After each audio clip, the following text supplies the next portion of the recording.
স্বাগত নিউজ 24 সন্ধ্যার সংবাদে। সাথে আছি আমরা দুজন, আমি ফারনাজ জুই এবং আমি তাসনিমে জান্নাত অর্থী। দেখছিলেন সংবাদ শিরোনাম। এছাড়াও থাকছে চোখের জলে বিদায় মুক্তিযুদ্ধ সরকারের মন্ত্রিপরিষদ সচিব এইচ.ডি. ইমাম।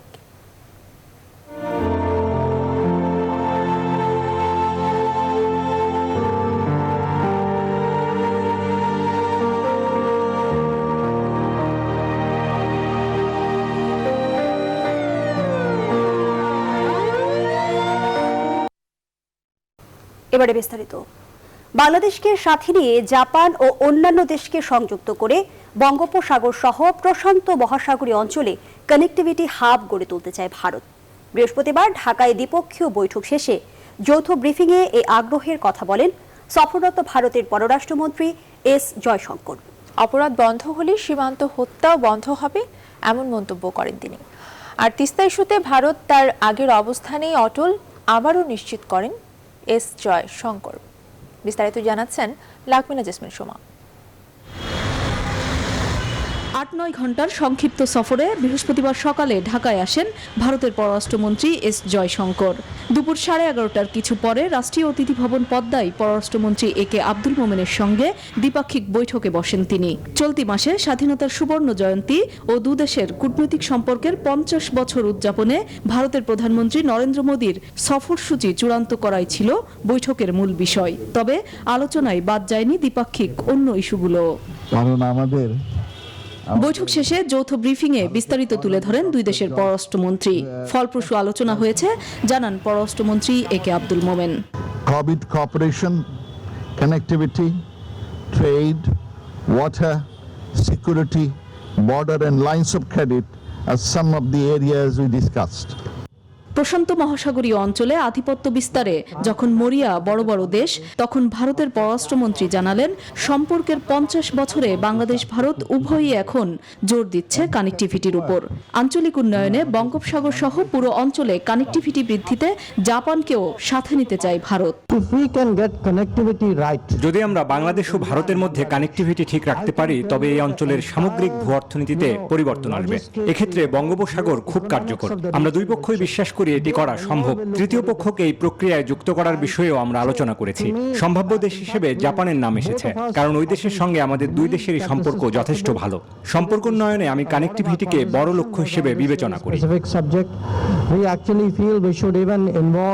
সীমান্ত হত্যা বন্ধ না হওয়ার বিষয়ে জানতে চাইলে ভারতের পররাষ্ট্রমন্ত্রী বলেন, নো ক্রাইম নো ডেথ। প্রকৃতপক্ষে হত্যাকাণ্ডগুলো ভারতের মধ্যে সংঘটিত হয়ে থাকে। আমরা বিষয়টি নিয়ে আলোচনা করেছি। আমরা একমত হয়েছি যে প্রতিটি হত্যাকাণ্ডই দুঃখজনক, কিন্তু আমরা নিজেদের প্রশ্ন করেছি সমস্যার মূল কারণ কি, এবং এটি হচ্ছে অপরাধমূলক কর্মকাণ্ড। আমাদের দুপক্ষের লক্ষ্য হওয়া উচিত অপরাধবিহীন সীমান্ত, যাতে করে হত্যাকাণ্ড না হয়। তিস্তা চুক্তি বিষয়ে কোনো সুখবর দেননি জয়শঙ্কর। এটি নিয়ে আলোচনা হয়েছে। শিগগিরই পানি সচিব পর্যায়ের বৈঠক হবে। তিস্তা চুক্তি নিয়ে ভারত সরকারের অবস্থান আপনারা জানেন, সেখানে পরিবর্তন হয়নি। আগামী 26-27 মার্চ ঢাকা সফর করবেন ভারতের প্রধানমন্ত্রী Narendra Modi. Lakmina Jesmin Soma, news 24, Dhaka. Corona virus প্রতিরোধী টিকা নিয়েছেন প্রধানমন্ত্রী শেখ হাসিনা। বৃহস্পতিবার বিকেলে প্রধানমন্ত্রী এই টিকা নিয়েছেন। প্রধানমন্ত্রীর প্রেস উইং থেকে বিষয়টি নিশ্চিত করা হয়েছে। জানানো হয়েছে তিনি ভালো আছেন। এর আগে প্রধানমন্ত্রী সবাইকে নির্ভয়ে টিকা নেওয়ার আহ্বান জানান এবং গত শনিবার দেশে আরও 3 কোটি ডোজ টিকা আনার নির্দেশনা দেন। প্রসঙ্গত, গত 5 নভেম্বর বাংলাদেশ সরকার অক্সফোর্ড অ্যাস্ট্রাজেনেকার তৈরি এবং ভারতের সেরাম ইনস্টিটিউটে উৎপাদিত কোভিশিল্ডের 3 কোটি ডোজ টিকা আনার বিষয়ে চুক্তি করে।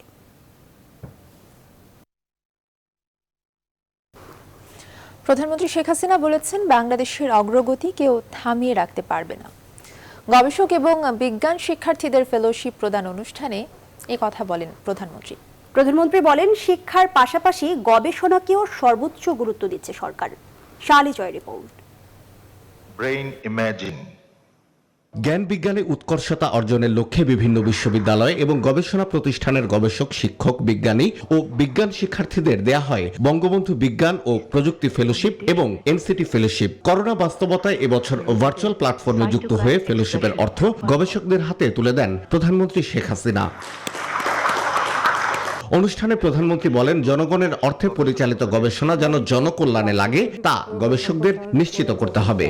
আমরা যে ফেলোশিপ দিচ্ছি বা অর্থবদ্ধ করেছি, এটা কিন্তু জনগণেরই অর্থ, কাজে তার জন্য জনগণের কল্যাণে লাগে, জনগণের কল্যাণেই যেন সেটা কাজে লাগে, সেই দিকটা বিশেষ করে দৃষ্টি দিয়ে আপনাদের গবেষণার কাজ আপনারা চালিয়ে যাবেন। আমাদের অর্থনীতি কৃষি নির্ভর, কিন্তু কৃষি আমাদের প্রয়োজন, কৃষিকে আধুনিকীকরণ, যান্ত্রিকীকরণ করা।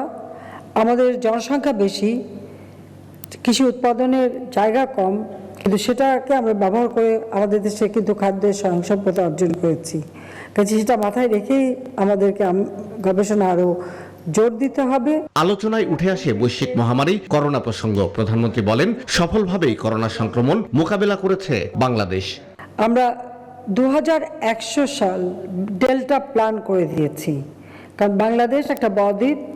এই ডেল্টা অঞ্চল একদিকে যেমন জলবায়ু পরিবর্তনের অভিঘাত থেকে দেশকে রক্ষা করা, মানুষকে রক্ষা করা, অপরদিকে আমাদের উন্নয়নের গতিধারাটা অব্যাহত রাখা।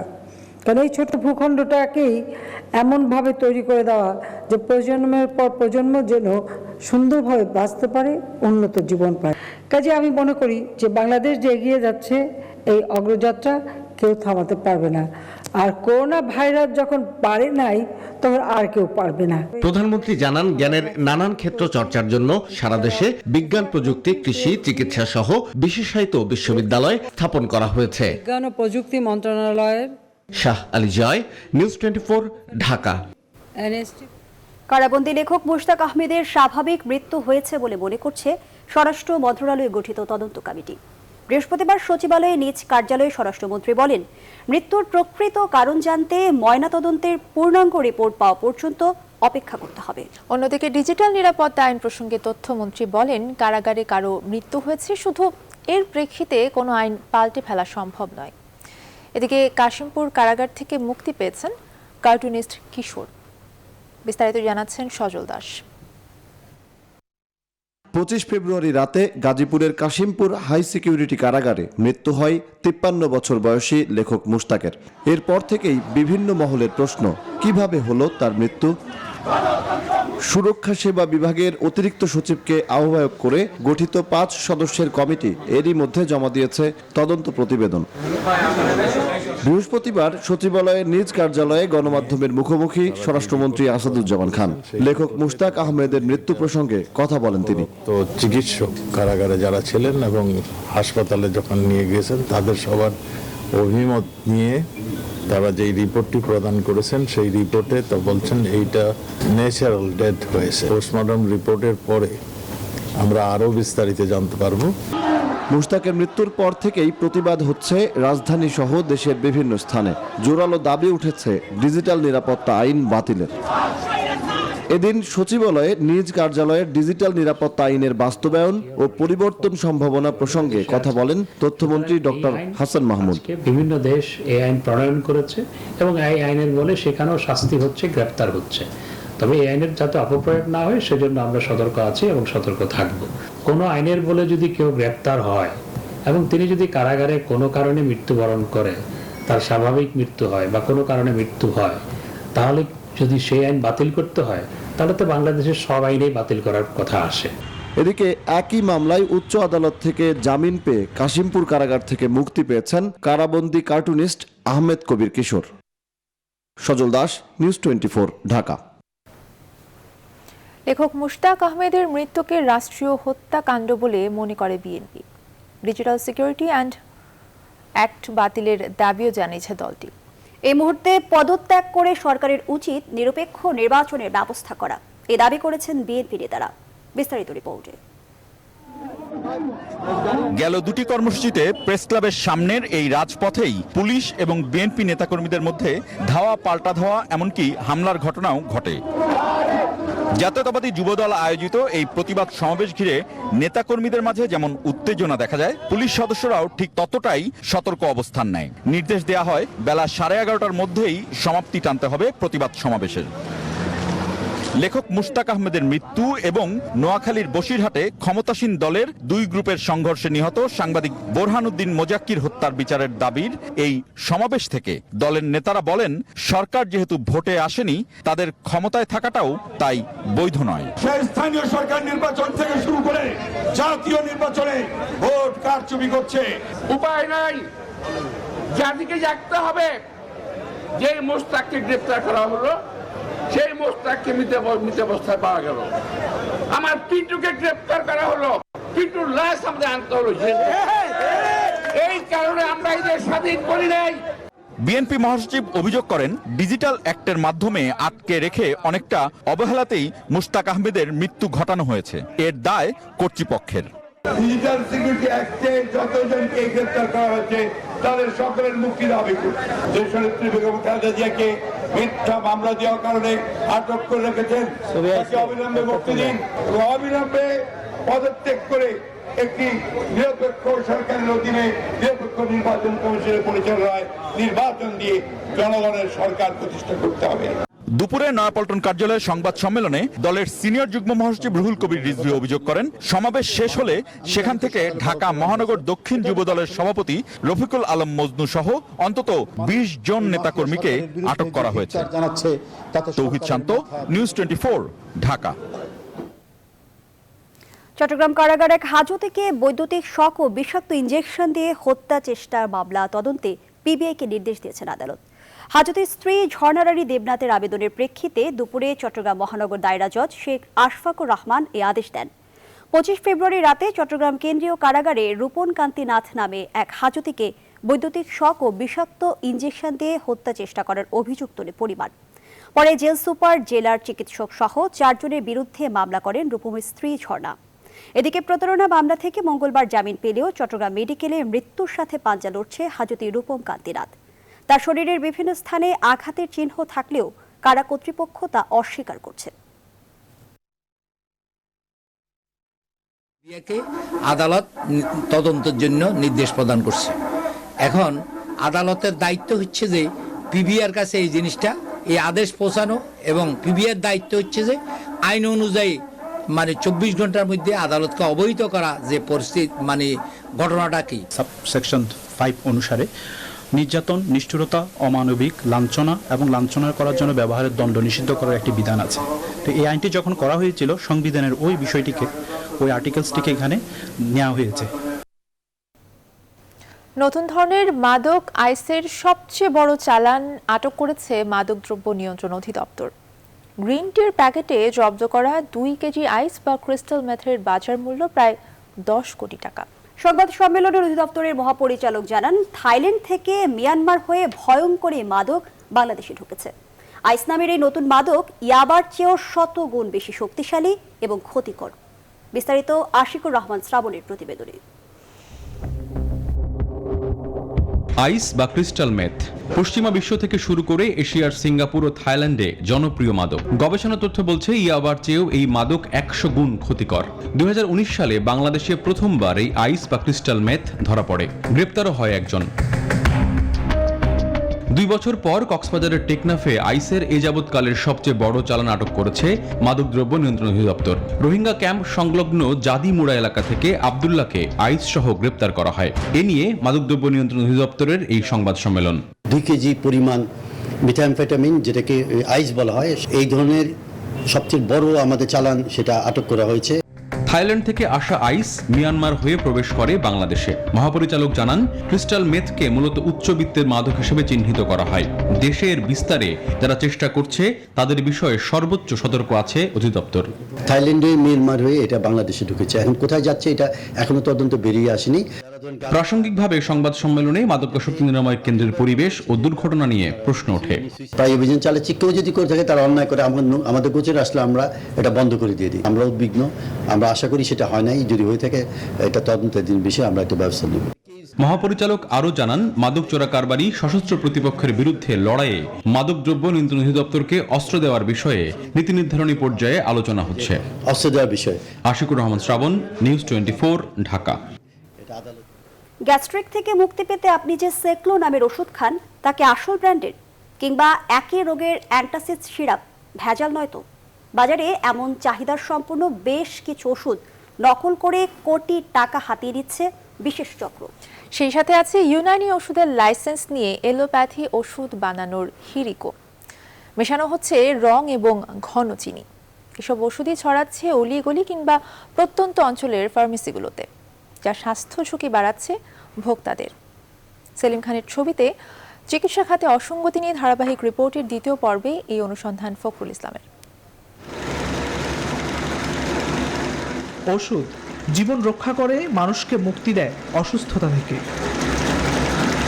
রোগ সংক্রমণের ব্যাপকতায় বেশ কিছু ওষুধের চাহিদাও বাজারে বেশ। গ্যাস্ট্রিক, প্রেশার, ডায়াবেটিস, কিডনি রোগের ওষুধ অন্যতম। অতি মুনাফার লোভে এসব ওষুধই নকল করছে জালিয়াত চক্র। নিউজ 24 এর অনুসন্ধান সাভারের এই কারখানায়। বাজারের চাহিদাবহুল ওমিপ্রাজল গ্রুপের গ্যাস্ট্রিকের ওষুধটি গোপনে মোড়ক নকল করে বানাচ্ছে কারখানাটি। এই ক্যাপসুলটাই শুধু আমরা মারতে পারতেছি এখন আর কি। তাও আজকে আমি একটু অল্প করে আনি, ওই মালটো করে বসে থাকতে হয়। রোগ থেকে মুক্তি পেতে মানুষ বিশ্বাস করে ওমিপ্রাজল গ্রুপের যে গ্যাস্ট্রিকের ওষুধ খেয়ে থাকেন সেটি বানানো হচ্ছে কারখানায় মোড়ক নকল করে। নকল এই ওষুধ খেলে কতটা উপকৃত হবেন সাধারণ ভোক্তারা, যেটি আবার একটি চক্রের মাধ্যমে ছড়িয়ে দিচ্ছে সারা দেশের ফার্মেসিগুলোতে। শুধু সাভারেই নয়, দেশে ওষুধের সবচেয়ে বড় বাজার মিটফোর্ডেও অসাধু চক্র অতি লোভে জীবন রক্ষাকারী ওষুধটি ভেজাল করতে ছাড়েনি। এখানেও ওমিপ্রাজল গ্রুপের এই স্যাকলো নকল করছে জালিয়াত চক্র। ওষুধটির হালকা প্রিন্টের মোড়ক দেখেই বোঝা যায় নকলের চিহ্ন। শুধু স্যাকলো নয়, নকল করছে এমন আরও বহু ব্র্যান্ডের ওষুধ। নকলের পাশাপাশি সাভারের এই ইউনানি লাইসেন্সধারী কোম্পানিটি ক্ষতিকর রং ও নিষিদ্ধ ঘন চিনি মিশিয়ে বানাচ্ছে অ্যালোপ্যাথি ওষুধ। ক্যাপসুল বানাতেও বেশ দক্ষ কোম্পানিটি। পাশের আরেক ইউনানি কোম্পানি তো অ্যান্টাসিড সিরাপ সহ বানাচ্ছে নানা রকমের ওষুধ। এটা কালার, এটা স্যাকারিন, আর এগুলো প্রিজারভেটিভ। এটা কি জিনিস? এটা কালার। এই কালার কি ব্যবহার করা ঠিক? এটা না, করছেন না, ইউজ করা কি ঠিক হচ্ছে না, সেকেন্ড ইউজ করা ঠিক না। এটা স্যার আমরা শুধু এইটুকুই জানি স্যার, যেটা এই রিসিট গ্যাসের কাজ করে, কিন্তু এটা কি স্যার এলোপ্যাথিক ইউনানিতে চলে কিনা এই বিষয়ে স্যার আমার কোনো ধারণা নাই। আইনশৃঙ্খলা বাহিনী বিভিন্ন সময় অভিযানে ভেজাল ওষুধ সিন্ডিকেটের একাধিক সদস্যকে আটক করে। যৌথ অভিযান চালায় ওষুধ প্রশাসন অধিদপ্তরও। ওষুধ প্রশাসনের পরিসংখ্যান বলছে গত 1 বছরে ভেজাল ওষুধ প্রস্তুতের দায়ে জেল দিয়েছে 57 জনকে। এই সব নকল ভেজাল ঔষধ, যেখানে সন্দেহভাজন ঔষধ, আনরেজিস্টার্ড ঔষধ কিংবা ফুড সাপ্লিমেন্ট জাতীয় ওষুধ থেরাপিটিক ক্লেম করে, এইসব বিষয়গুলোর জন্য আমরা নিয়মিত অভিযান পরিচালনা করি। নামি দামি ব্র্যান্ডের ওষুধটা করার চেষ্টা করি, এই সাধারণত আমাদের অবজারভেশন। আমরা এটা থেকে আমাদের জিরো টলারেন্স। ভেজাল ওষুধে স্বাস্থ্য ঝুঁকিতে ভোক্তারা, তাই ভেজাল ওষুধ ও বাড়তি দামের বিরুদ্ধে জোরদার অভিযানের দাবি তাদের। ফখরুল ইসলাম, নিউজ 24, ঢাকা। সংবাদের এই পর্যায়ে একটা বিরতি নিচ্ছে, ফিরছে আরো খবর নিয়ে, সঙ্গে আবারও স্বাগত। দেখছেন নিউজ 24 সন্ধ্যার সংবাদ। রংপুরের বেগম রোকেয়া বিশ্ববিদ্যালয়ের বর্তমান অবস্থার জন্য শিক্ষামন্ত্রী ডক্টর দীপুমণিকে দায়ী করে সংবাদ সম্মেলন করেছেন উপাচার্য ডক্টর নাজমুল আহসান কলিমুল্লাহ। তবে তারই দাবিকে অসত্য, বানোয়াট, ভিত্তিহীন ও উদ্দেশ্য প্রণোদিত বলে জানিয়েছে শিক্ষা মন্ত্রণালয়। এদিকে দুর্নীতির অভিযোগ এনে উপাচার্যকে অবাঞ্ছিত ঘোষণা করেছে বঙ্গবন্ধু শিক্ষক পরিষদ। বিস্তারিত মাহমুদুল হাসানের রিপোর্টে। বেগম রোকেয়া বিশ্ববিদ্যালয়ের উপাচার্য অধ্যাপক নাজমুল আহসান কলিমুল্লার বিরুদ্ধে বহু পুরনো অভিযোগ। নিয়মিত ক্যাম্পাসে আসেন না তিনি। বারবার এই বিষয়ে শিক্ষক ছাত্ররা মুখ খুললেও অবস্থার পরিবর্তন হয়নি কোনোই। সম্প্রতি তার বিরুদ্ধে 2টি উন্নয়ন প্রকল্পে অনিয়মের প্রমাণ পায় বিশ্ববিদ্যালয়ে মঞ্জুরি কমিশন। এই বিষয়ে বৃহস্পতিবার এক সংবাদ সম্মেলন করেন উপাচার্য। বর্তমানে এ সময় নিজেকে নির্দোষ দাবি করে শিক্ষামন্ত্রী ডাক্তার দীপুমণির উপর সমস্ত দোষ চাপান তিনি। আমাদের বিশ্ববিদ্যালয়ে আমি দায়িত্ব নেওয়ার পরে যাবতীয় যা কিছু ঘটনা প্রত্যক্ষ আপনারা করেছেন, এই সব কিছু তার আশ্রয়, প্রশ্রয় এবং আনুকূল্যে ঘটেছে বলে আমি মনে করি। ডক্টর কলিমুল্লাহ বলেন, তারও শিক্ষামন্ত্রীর বাড়ি একই জেলায় হওয়ায় আঞ্চলিক রাজনীতির শিকার তিনি। চাঁদপুরের একটা রাজনীতি আছে, সেই বিষয়টা প্রচ্ছন্নভাবে এখানে হয়তোবা কাজ করেছে, এবং আমি এই অবস্থাটা অনানুষ্ঠানিকভাবে মাননীয় প্রধানমন্ত্রীকে অবগত করেছি। এদিকে নিজের দুর্নীতির বিষয়টি ধামাচাপা দিতেই উপাচার্য সংবাদ সম্মেলন করেছেন বলে দাবি করে উপাচার্যকে ক্যাম্পাসে অবাঞ্ছিত ঘোষণা করেছেন শিক্ষক নেতৃবৃন্দ। বঙ্গবন্ধু পরিষদ তাকে এই বিশ্ববিদ্যালয় অবাঞ্ছিত ঘোষণা করলো। এরই মধ্যে শিক্ষামন্ত্রীকে নিয়ে উপাচার্যের দেয়া বক্তব্যের প্রতিবাদ জানিয়েছে শিক্ষা মন্ত্রণালয়। মাহমুদুল হাসান, নিউজ 24, ঢাকা। দিনাজপুরে আইনজীবী সমিতির দুই পক্ষের সংঘর্ষে আহত হয়েছেন কমপক্ষে 7 জন আইনজীবী। সাবেক আইনজীবী সমিতির কার্যনির্বাহী কমিটির নেতারা সংবিধান অনুযায়ী যথাসময়ে নির্বাচনের দাবি করে। অপরদিকে বর্তমান আইনজীবী সমিতির কার্যনির্বাহী কমিটির নেতৃবৃন্দরা 1 বছর পরই নির্বাচন অনুষ্ঠিত হবে বলে জানায়।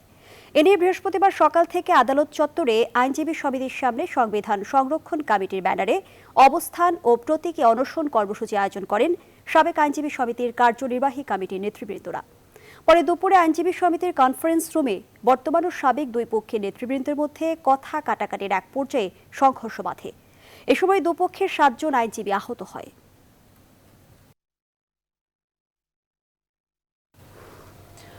বনানী কবরস্থানে দাফনের মাধ্যমে চিরনিদ্রায় শায়িত হলেন প্রধানমন্ত্রীর রাজনৈতিক উপদেষ্টা আওয়ামী লীগের উপদেষ্টা মণ্ডলীর সদস্য এইচ.টি. ইমাম।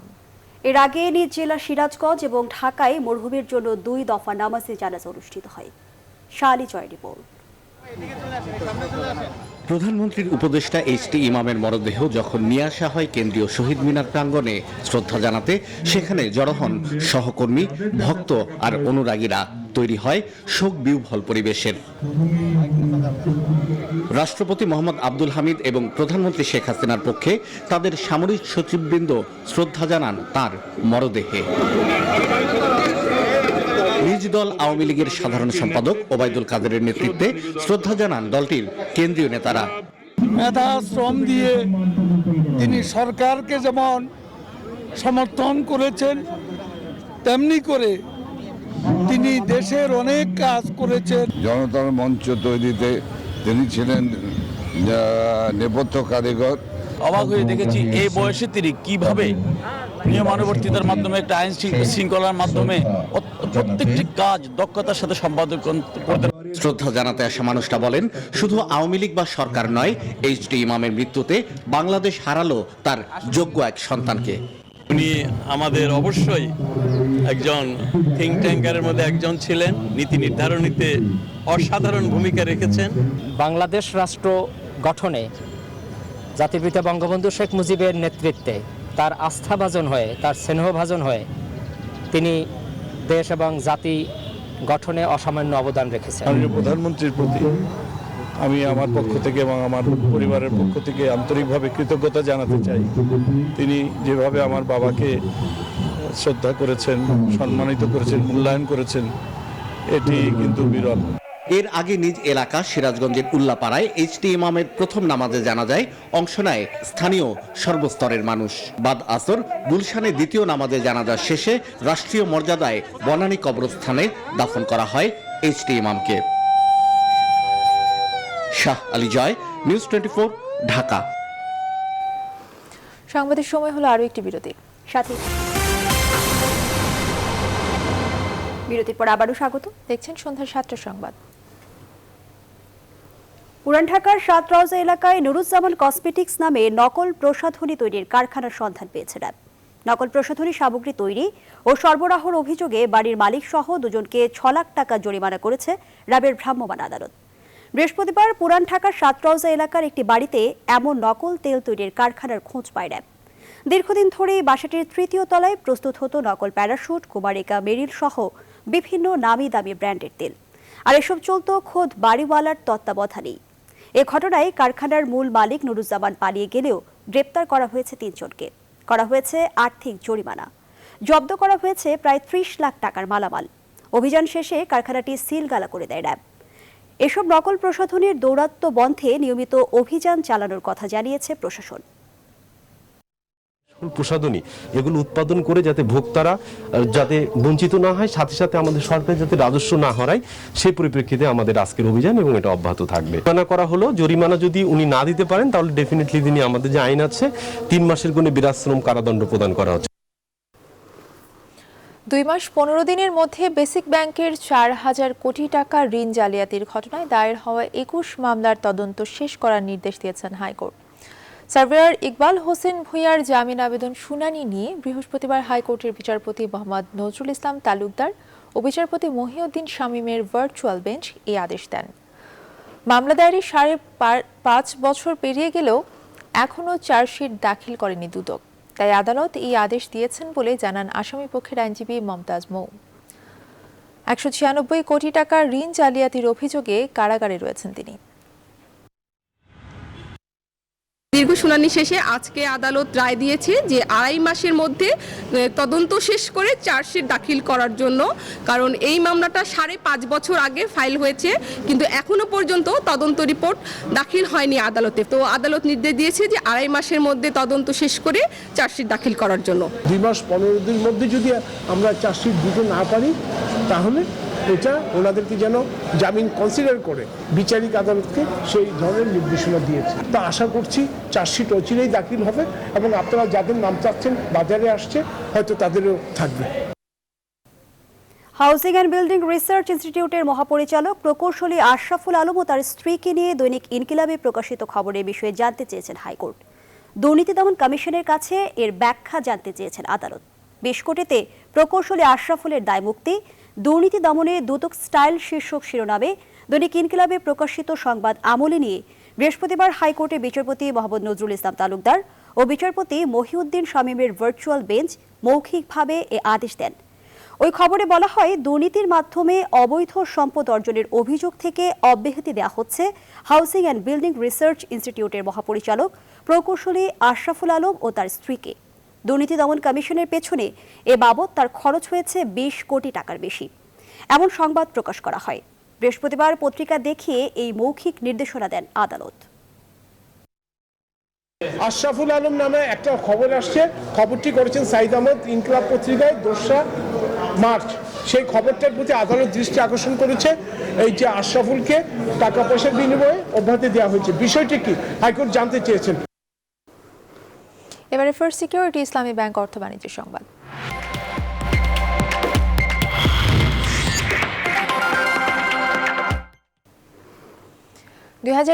সালে আনুষ্ঠানিকভাবে উন্নয়নশীল দেশে পদার্পণের আগেই চ্যালেঞ্জগুলো মোকাবেলার পরামর্শ দিয়েছে সেন্টার ফর পলিসি ডায়ালগ সিপিডির গবেষকরা। রাজধানীতে এক ভার্চুয়াল সংলাপে সংস্থাটির বিশেষ ফেলো মোস্তাফিজুর রহমান বলেন, হাতে খুব বেশি সময় নেই, তাই সঠিক পদক্ষেপ এখন থেকেই নিতে হবে। এলডিসি থেকে বের হলেও যাতে বাংলাদেশের রপ্তানি পণ্য আন্তর্জাতিক বাজারে প্রতিযোগিতায় টিকে থাকতে পারে, সেজন্য কার্যকর পদক্ষেপ নেওয়ার আহ্বান জানান সিপিডির চেয়ারম্যান রেহমান সোবহান। বক্তারা বলেন, সবচেয়ে বেশি চ্যালেঞ্জে পড়বে ওষুধ খাত, তাই যাতে স্থানীয় বাজারে ওষুধের দাম না বাড়ে সেই দিকে নজর দিতে হবে। অনুষ্ঠানে পররাষ্ট্র প্রতিমন্ত্রী বলেন, এলডিসি থেকে উত্তরণে শুধু চ্যালেঞ্জ নয়, নানাবিধ সুবিধাও মিলবে বাংলাদেশের। সংবাদে আবারও বিরতি নিচ্ছে, সাথে থাকুন। বিরতির পরে আবারও স্বাগত সন্ধ্যা 7টার সংবাদে। এবার আন্তর্জাতিক অঙ্গনের খবর। মিয়ানমারের সামরিক অভ্যুত্থান বিরোধী চলমান বিক্ষোভে মৃত্যুর মিছিল ক্রমেই বড় হচ্ছে। পুলিশের দমনপীড়ন উপেক্ষা করে বৃহস্পতিবারও বিভিন্ন শহরে প্রতিবাদ সমাবেশ অব্যাহত রয়েছে। দেশটির বিক্ষোভ মিছিল লক্ষ্য করে পুলিশের গুলিতে 38 জনের মৃত্যুর পর ক্ষোভে ফুঁসছে জাতিসংঘ এই ঘটনাকে রক্তক্ষয়ী দিন হিসেবে আখ্যা দিয়েছে। সংকট সমাধানে প্রতিবেশী দেশগুলোর সংযমের আহ্বান জানানোর একদিন পর এ ঘটনা ঘটল। জানাবো খেলার খবর। নিউজিল্যান্ডের মাটিতে নামার পর থেকেই ঘরবন্দি ক্রিকেটাররা শক্ত কোয়ারেন্টিনের বিধি নিষেধের সময় পার হওয়ার পর এখন কিছুটা শিথিল। প্রথমবারের মতো ছোট ছোট গ্রুপে ভাগ হয়ে বৃহস্পতিবার ক্রাইস্টচার্চে 3 বিভাগেই অনুশীলন করেছে টাইগাররা। টানা 7 দিন ঘরবন্দি জীবনের পর খোলা আকাশের নিচে ক্রিকেটাররা। যদিও আগের দিনই গ্রুপে ভাগ হয়ে একসাথে জিম করার সুযোগ মিলেছিল লিটন মুশফিকদের। জীবনের সবথেকে প্রিয় ব্যাট বল কাছে পেয়ে অনুশীলনে মেতে ওঠেন ক্রিকেটাররা। প্রতারণার হাত থেকে বাঁচতে বিয়ে ও ডিভোর্স রেজিস্ট্রেশন প্রক্রিয়া ডিজিটাল করার নির্দেশনা চেয়ে হাইকোর্টে রিট দায়ের করেছেন ক্রিকেটার নাসিরের সদ্য বিবাহিত স্ত্রী তামিমার সাবেক স্বামী রাকিব হাসান। তার পক্ষে রিটটি দায়ের করেন এইড ফর ম্যান নামের একটি সংগঠন। বৃহস্পতিবার করা এই রিটে আইন, বিচার ও সংসদ বিষয়ক মন্ত্রণালয়ের সচিব, তথ্য ও প্রযুক্তি মন্ত্রণালয়ের সচিব ও ধর্ম মন্ত্রণালয়ের সচিবকে ও বিটিআরসির চেয়ারম্যানকে বিবাদী করা হয়েছে। এতে প্রতারণার হাত থেকে বাঁচতে, সম্মান রক্ষা এবং পারিবারিক জীবন বাঁচাতে বিয়ে ও ডিভোর্স রেজিস্ট্রেশন ডিজিটাল করতে কেন নির্দেশ দেওয়া হবে না, এই মর্মে রুল জারির আর্জি জানানো হয়েছে। বিয়ের পিড়িতে বসা ক্রিকেটার নাসিরের স্ত্রী তামিমা সুলতানা তার আগের স্বামীকে ডিভোর্স না দিয়েই নাকি আবার বিয়ে করেছেন। 14 ফেব্রুয়ারি রাজধানীর উত্তরার একটি রেস্তোরাঁয় নাসির ও তামিমার বিয়ের আনুষ্ঠানিকতা শেষ হয়। পিটিশনার জনাব রাকিব হাসান তার স্ত্রী তাকে ডিভোর্স না দিয়ে ক্রিকেটার নাসির হোসেনকে বিয়ে করেছেন। এই জন্য তারা সংক্ষুব্ধ হয়েছেন। যদি একটি বিয়ে থাকা অবস্থায় আরেকটি বিয়ে করে, আপনারা জানেন যে সেই সেকেন্ড বিয়েটি তখন অবৈধ। পেশাদার ফুটবল লিগে বাংলাদেশ পুলিশ ফুটবল ক্লাবকে 5-0 গোলে বিধ্বস্ত করেছে শেখ রাসেল ক্রীড়া চক্র। এই জয়ে 20 পয়েন্ট নিয়ে টেবিলের চেয়ারে থাকলো সাইফুল বাড়ি টিটুর শিষ্যরা। বঙ্গবন্ধু জাতীয় ফুটবল স্টেডিয়ামে মনিকের গোলের পর 28 ব্যবধান দ্বিগুণ করেন জিয়ান কার্লো। এরপর 3669 মিনিটে জোড়া গোল করেন আব্দুল্লাহ। আর 84 মিনিটে ফাঁকা জালে বল জড়িয়ে শেখ রাসেলের বড় জয় নিশ্চিত করেন আসরফ। দর্শক, এই ছিল সন্ধ্যার সংবাদ আয়োজনে। আরও জানতে ভিজিট করুন www.news24bd.tv। ধন্যবাদ।